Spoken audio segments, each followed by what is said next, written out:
Hello दोस्तों, कैसे हैं आप सब। आशा करते हैं आप लोग स्वस्थ मस्त तंदुरुस्त होंगे। डेली हिंदी प्रैक्टिस सेट सुबह 7 बजे आपको मिलता है, फुल डिटेल सोल्यूशन के साथ मिलता है। तो चलिए आज का सेशन स्टार्ट करते हैं। 23 सेशन आपके हो चुके हैं और आज का जो सेशन है 24 नंबर का सेशन है। तो चलिए यहाँ पर फर्स्ट क्वेश्चन है, साहित्य में रस का क्या अर्थ है। तो साहित्य में जो रस का अर्थ होता है वह होता है साहित्य से मिलने वाली आनंदानुभूति। यहाँ पर ऑप्शन डी आपका करेक्ट हो जाता है। ठीक है, चलिए अगला प्रश्न देखिए। यहाँ पर है कि दोहा छंद में कितने चरण होते हैं। तो दोहा छंद में जी 4 चरण होते हैं। ठीक है, जो सममात्रिक छंद होते हैं और जो आपके अर्ध सममात्रिक छंद होते हैं, इन सभी में जो है क्या होता है 4 चरण ही होते हैं।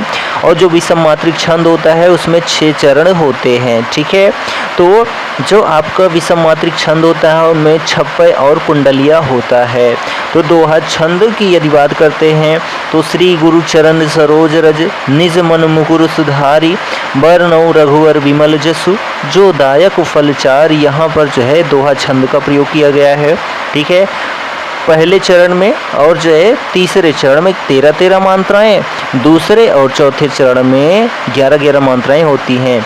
इनको आप उल्टा कर देते हैं तो आपका कौन सा छंद बन जाता है, सोरठा छंद बन जाता है। ठीक, चलिए अगला क्वेश्चन देखिए। यहाँ पर है, यहाँ पर जो नेक्स्ट क्वेश्चन है कि भाषा में शब्द और अर्थ की दृष्टि से सौंदर्य उत्पन्न करते हैं वह क्या कहलाते हैं। तो उनको अलंकार कहा जाता है।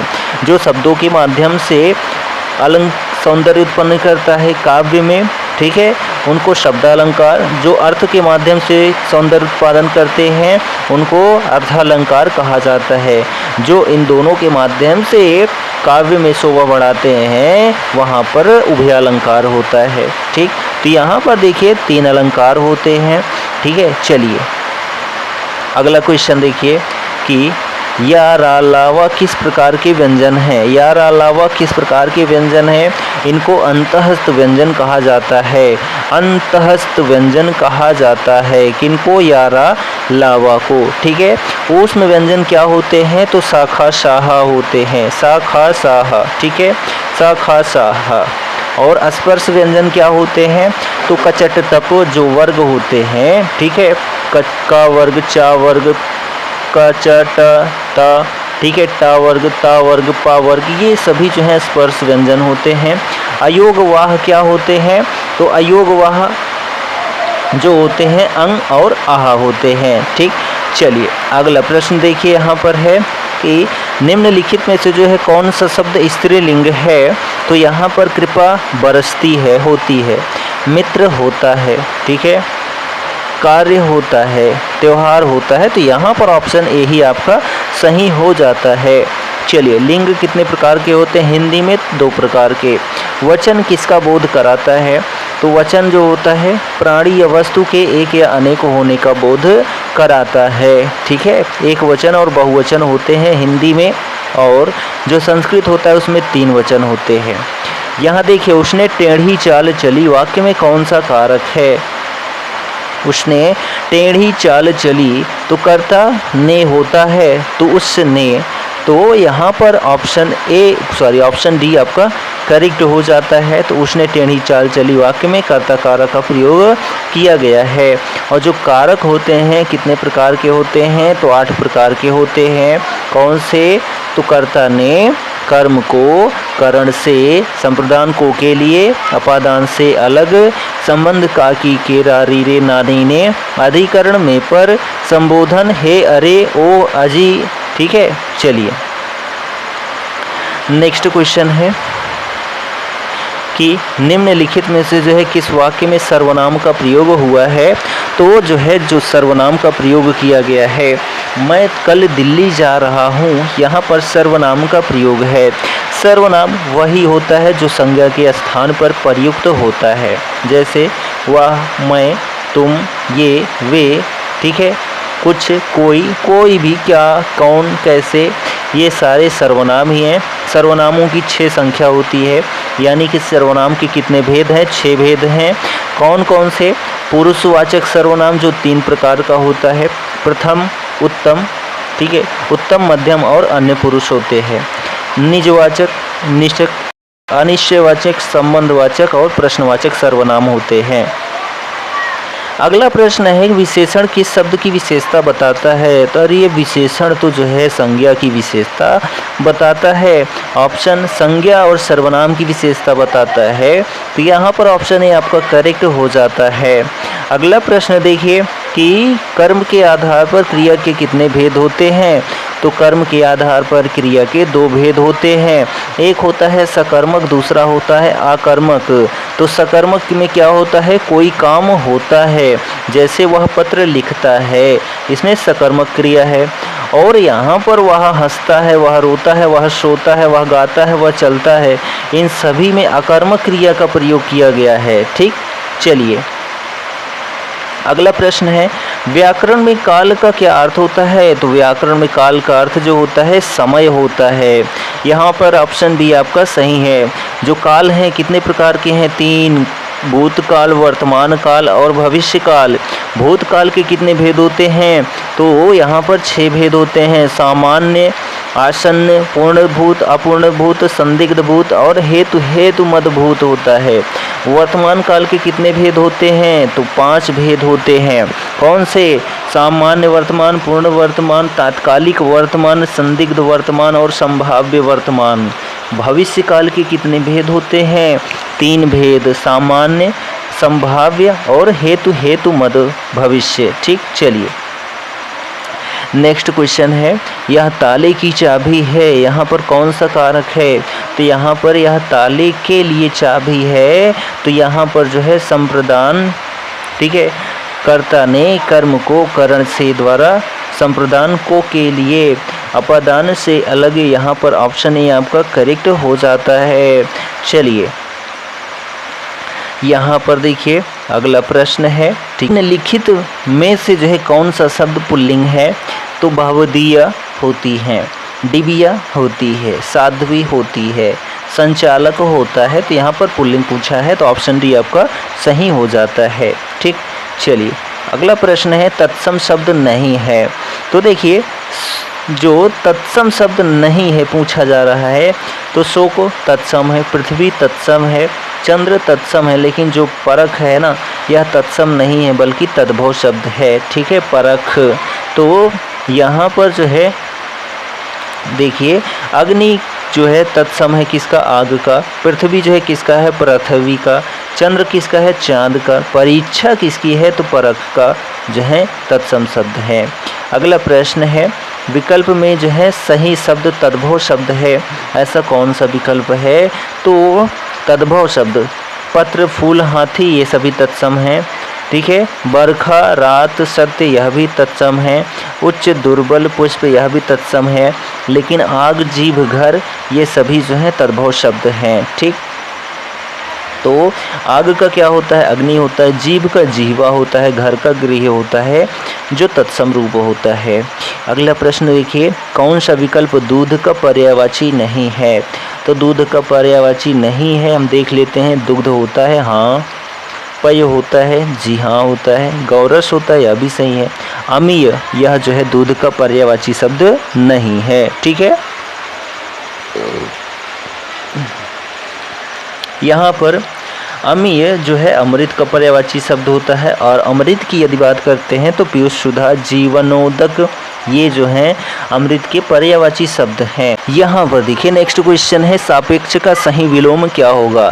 सापेक्ष को जो है हम लोग निरपेक्ष कहते हैं। ऑप्शन ए आपका करेक्ट हो जाता है।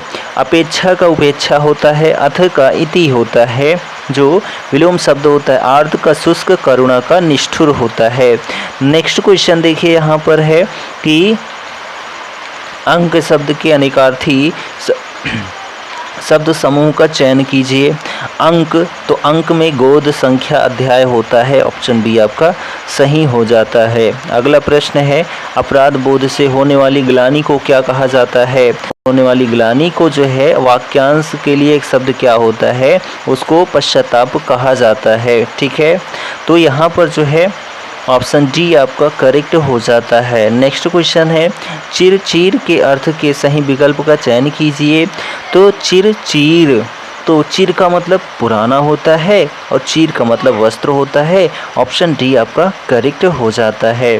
अगला प्रश्न है कि सम उपसर्ग से बना शब्द है, तो सम उपसर्ग से बना जो शब्द है संयोग है। ठीक है, नेक्स्ट क्वेश्चन देखिए कि रंगीला शब्द में जो है किस प्रत्यय का प्रयोग हुआ है?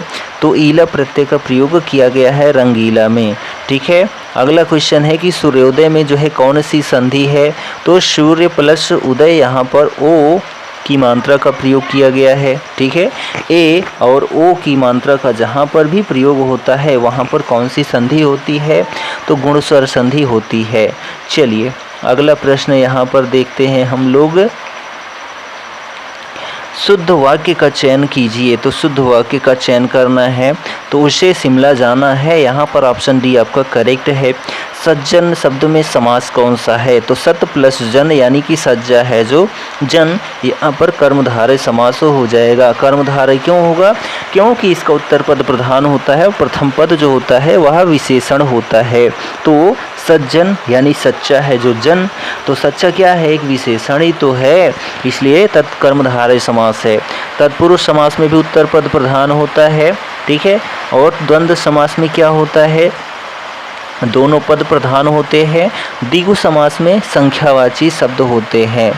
चलिए नेक्स्ट क्वेश्चन है, वाच्य के कितने भेद होते हैं? तो वाच्य के जो भेद होते हैं 3, कर्तृवाच्य, कर्मवाच्य और भाववाच्य होते हैं। कर्तृ में कर्ता की प्रधानता, कर्म में कर्म की प्रधानता, भाव में भावों की प्रधानता होती है। अगला क्वेश्चन है, वह दिन भर पढ़ता रहता है। वह दिन भी पढ़ता रहता है, इसमें जो है निपात का प्रयोग किया गया है दिन भर में। ठीक, चलिए नेक्स्ट है, कोष्ठक में दिए गए विराम चिन्ह का नाम क्या है? इसको हम लोग कहते हैं एक्सक्लामेशन चिन्ह, एक्सक्लामेटरी चिन्ह या विस्मयादि बोधक चिन्ह। ठीक है, और यहाँ पर प्रश्नवाचक चिन्ह जो होता है ऐसा होता है। अल्प विराम जो होता है उसको ऐसे कॉमा हम कहते हैं, पूर्ण विराम ऐसे खड़ी पाई कर देते हैं। अगला क्वेश्चन देखिए, यहाँ पर बाल की खाल निकालना का जो है क्या है? मुहावरे का अर्थ क्या होता है? तो बहुत मेख निकालना, बाल की खाल निकालने का अर्थ होता है। अगला क्वेश्चन है कि 4 दिन की चांदनी फिर अंधेरी रात, यानी कि थोड़े दिन का जो सुख होता है वह 4 दिन की चांदनी फिर अंधेरी रात के समान होता है। नेक्स्ट क्वेश्चन है, कामायनी की रचनाकार कौन है? तो प्रसाद जी हैं। जयशंकर प्रसाद जी जो है कामायनी की रचनाकार हैं। यह जो है 1936 में प्रकाशित हुई थी। यह एक महाकाव्य है और इसमें 15 सर्ग दिए गए हैं।